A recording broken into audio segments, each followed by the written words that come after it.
Aujourd'hui, nous allons voir les verbes pronominaux, comment les conjuguer et comment les distinguer parmi les autres verbes. On va répondre à la première question à travers cette vidéo. Qu'est-ce qu'un verbe pronominal et comment conjuguer le verbe pronominal au présent de l'indicatif? Alors, suivez bien avec nous cette vidéo et soyez attentifs.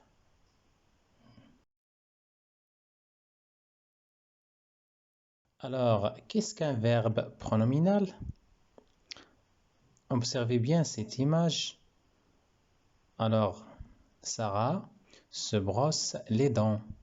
C'est la première phrase. On va voir la deuxième image. Le loup se cache derrière un arbre. Alors, on va chercher le verbe dans la première phrase, se brosse. Que fait Sarah? Sarah se brosse les dents. Que fait le loup? Le loup se cache derrière un arbre. Alors, Sarah, elle brosse les dents de qui?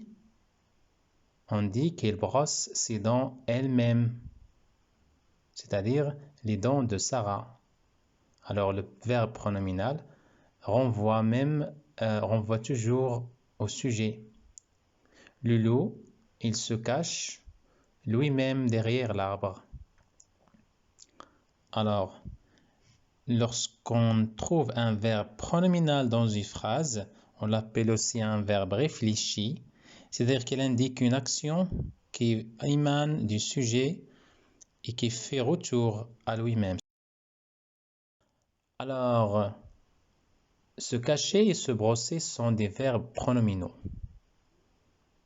c'est-à-dire des verbes qui indiquent une action qui émane du sujet et qui fait retour à lui-même, c'est-à-dire qui fait retour au sujet lui-même. Lorsqu'on dit se cacher, le verbe se cacher est fait par le loup, ou l'action se cacher est faite par le loup et il est exercé par le loup lui-même. Bien, on passe à la deuxième partie. Comment on conjugue le verbe pronominal au présent de l'indicatif? Comme exemple, nous allons prendre le verbe se cacher. Alors, on doit écrire les pronoms personnels sujets, je, tu, il, elle, et les pluriels nous, vous, il et elle. Premièrement, on ajoute ce qu'on appelle le pronom réfléchi. Ce pronom réfléchi, il change selon le pronom personnel qu'il accompagne. Alors, je dis je me cache, tu te caches, il se cache, nous nous cachons, vous vous cachez, il et elle se cachent.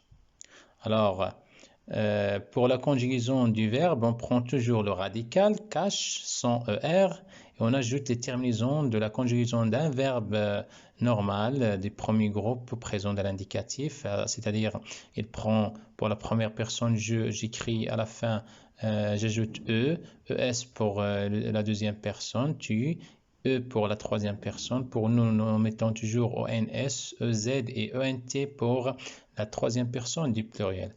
Alors, fait de même pour le verbe se laver.